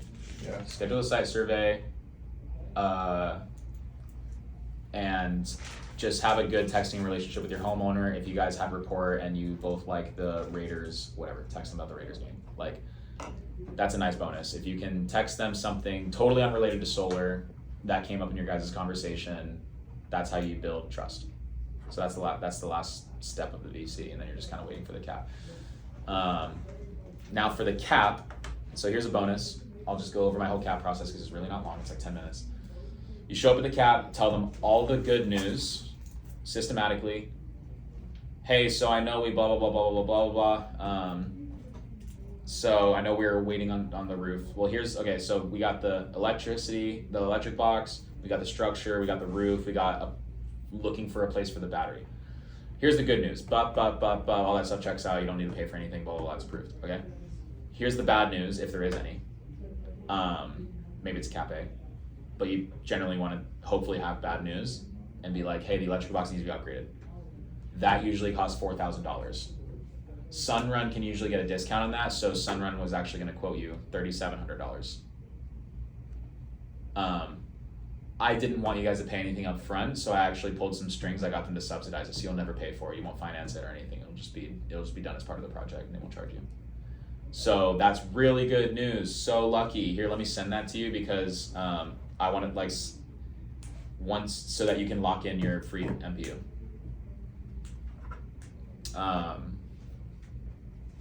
And then you just send them the cap, and then you just look at your iPad. Okay, then you can go, once the cap's signed, tell them that their CX Pro, your assistant is gonna reach out to them and introduce herself. That's just like another point of contact if they ever need any help or any questions, but I'm always gonna be here for you. Like, I'm not passing off to anybody. Like, you can text me any questions anytime. Like, we're gonna be working together on referrals and network stuff soon. Start soft seeding referrals. I don't ask for referrals until after PTO. That's just me. I believe the homeowner needs to receive some value before I ask for anything. And they're more likely to give you stuff anyways. Because before then, even at the install, they still, you could ask them at the cap, you could ask them at the install. I honestly, here's what I'll do. I'll just soft seed at the VC, I'll soft seed at the cap, and if they bring up referrals, cool, then I'll do it. But I honestly don't even want to pursue the referral until after the install, because sometimes the referral cancels and that makes the original person cancel. So that's a side tangent, but yeah, I'm your point person of contact. I'm not going to pass you off to anybody because we're going to be working together on referrals and network stuff, which is how we get most of our business. You get $1,500 each person, like we talked about. Okay, submit the cap. So you already exposed them to the intro call. Tell them how long the permits usually take. You'll get a text when the permit's submitted. Use that as a time for an excuse for you to reach out to them and stay in contact with them. So when a week later they'll submit the permit, or a few days later, text the homeowner, hey, your permits got submitted today, they're expected back on this day. Try to update them every couple weeks. And then once the install's ready to go, who knows they keep changing the install scheduling process, so I can't really teach on that, but it'll be pretty straightforward. You can either, you basically want to tell them, you want to give them the problem to worry about so that they don't come up with their own problems. So what do I mean? You don't want them to, when you're trying to schedule the install, you don't want them to be thinking, oh, do I even want to install? Oh, is this even as good as it said? Am I about to make a mistake? Am I about to regret something? So give them a different problem to think about. Hey, the install is usually really, really, it's booked out really far, but they have an opening on tomorrow. Super lucky, we had to cancel somebody else's project because we disproved it. They had whatever, we found out they had a whatever. So they have an opening tomorrow, so I can go ahead and book that for you. Is somebody gonna be home tomorrow? So then tell them the bad news. Now, even if we install tomorrow, honestly, what sucks is that we're not gonna be able to get a PTO for a few weeks, so that's honestly the biggest problem we're facing right now, is that it's not gonna get turned on day one. But is anyone gonna be home tomorrow? And then just assume it. But the problem they're thinking of now is the fact that they're gonna have panels on the roof that aren't working for 3 weeks. Not, should I install the panels? But that's true. Yeah. So after they install, take like a 3 weeks. At least, yeah. Have to come inspect it. Yeah, it could take longer. Yeah, we need inspection, we need to do inspection, and then we also need to wait for No, Edison to yeah, give us I- permission to turn it on, so. I didn't mean like it was not true. No, I was asking of the time frame, like Yeah. 3 weeks. No, I didn't take it that way. Okay, so that is the entire VC and CAP process. Conceptually, any Q&A? Q. Yes. Cap A, B, C, like what is that for? Doesn't really matter. Cap A just means there's nothing to sign, so you can just go ahead and submit it. So submit it. I submit it. I message my CX Pro, hey, don't do the intro call until I meet with the homeowner. Then I meet with the homeowner so I can soft seed the intro call. And then it's just pretty much all good news. Yeah. So then I have to make the bad news of like, yeah, so like, the bad news is that it's gonna take a while for this permit to come back, and then even after we install it, it's gonna take a while to get it turned on, so still a few steps left, but we're getting closer. So that's what I do. Cap A. And then Cap B. Cap C means there's SOW. Cap B means there's no SOW, but they change the system size. Okay. Cap D, I think, means that there's both, like it's a different system and it's and there's stuff to sign. And SOW is that for Scope of work. the work, and So if there's, MPU, roof, stuff like that. if there's something that needs to be done, and if they have to pay out of pocket, how do we arrange that? That's like more, like let's say this person has $8,000 worth of work they have to do. Mm-hmm. I'll help them out with So I should have already known that at the VC, and that's where I'm eliminating objections before they come up with the cap. that. Okay. So I go, hey, sometimes Sunrun, because I'm looking at my commission and I'm seeing how much I can pay for. Okay, Yeah. so you guys were already gonna change the roof out. When were you gonna do that? Mhm. If the homeowner was already gonna change the roof before they ever even met you, don't offer to pay for stuff. Of course. Or just pay for a little bit of it. Like, oh, well, we sometimes there's like $1,000 subsidy for the roof or whatever. You guys should always expect to drop on average $1,500 on an account, whether it's a referral fee or you're paying for something. Mm-hmm. So I just give homeowners, I'm very generous, and I just get, not in like a boastful way, but I'm just saying I give away a lot of money Yeah. even when I don't have to, Yeah. so that I can show up to the CAP meeting. It's a CAP A, and I'm like, hey, everything's so clean that they offered to even just give you another 6 months free, so now it's a whole year free. Cool. Great. Just come back with something even better, like beat their expectations every time, so that they keep going. Okay. You know, maybe they would have done it if you didn't give them $1,000, but dude, it's just, that's the cost of doing business. You know what I mean? Because you don't know which accounts only went in because you gave $1,000 and you're making 7. So like, you know what I mean? Don't be greedy. 100 amp panel, how big of a system could that cover? Don't know. Because most people need like 200 amp, right? Yeah, it's, I think around 12 panels is when they need to upgrade it, but it's different for every house because some people's panels are loaded and sometimes it's 100, but there's like nothing on it. So it just depends. Have you ever done a project where you had to add some kind of structure to get the panels on there? Like there wasn't enough roof space? No, never done that. It's too involved and I'd rather just talk to the next homeowner. It cost me 30 seconds to just walk next door and do another pitch. You know, Mm-hmm. it sounds a little too involved. But what if they're like pretty committed to installing, like they want to do it? Then I would say, yeah, I mean, I'd figure out what the specifications need to be on the structure and then, then I would do it, but Would you get quotes from Sunrun or would you have to find like a Sunrun third won't do party? it. You have to find an architect to do it. And then Sunrun has to approve of it. Yeah, that's why you're gonna ask Sunrun for the specs that are needed. Any other questions? It'd be a lot of commitment. Because you already Yeah. told this homeowner to do something and someone might not approve it. Right. Well, So you wanna be in the middle of just all make sure that you're getting shit. specs from Sunrun and whatever. If they make blueprints, send the blueprints to the right person to get, whatever. But that is gonna be very involved, and for me, I can't be bothered. Yeah, it's kind of risky. Any other questions before I end the recording? How do we get a meter tag for the homeowner? Call SE. and or DWP. If it's DWP, you have to have an electrician do it, but if it's SCE, you can do it yourself. I mean, I had the same problem called the help. Cool. So. Oh wow, my screen wasn't getting recorded. He's contact Cora. You know who's Cora? Oh, yeah. Yeah. He put a text message in the G chat. Said, hey, anybody who need this, give me out. Okay. So and I get it. Meter tag? Yeah. Oh, you can't record your screen when you're throwing it I on think the. it's a little green So tag. the mirror tag is you Showing see, up you see for the Good mirror. thing this thing was recording the TV behind me. They don't have that infinite Um, delay to process. Okay. Yeah, I can show you. I had the problem. I already got done, so it's ready to install. Nice. First checks coming. I hope so soon. Well, when will we get paid? When it got installed Yeah, or when? install. Friday after install. You Do I also- have to install the You next also, week? you also, if you sign up for that thing, you get a portion of it at a cap. Oh yeah, there's but I haven't signed out because until you change Should I the stop the stage? The until recording? you change the position. I'm just trying to make sure the recording has No, but my. it says Um, they hold Oh, the taxes. You know what I mean? oh, so you don't want that? No. You gotta pay taxes anyway. Yeah, but it's I not don't the know same. why this this sounds the isn't same, like right? good. I know. It's not the same. It's definitely not the same, but. You pay taxes If you do a in receipt, advance. I don't pay taxes in and- advance. I would pay taxes. yeah, you in can stop the advance. recording. I'm just gonna export this. That's the difference.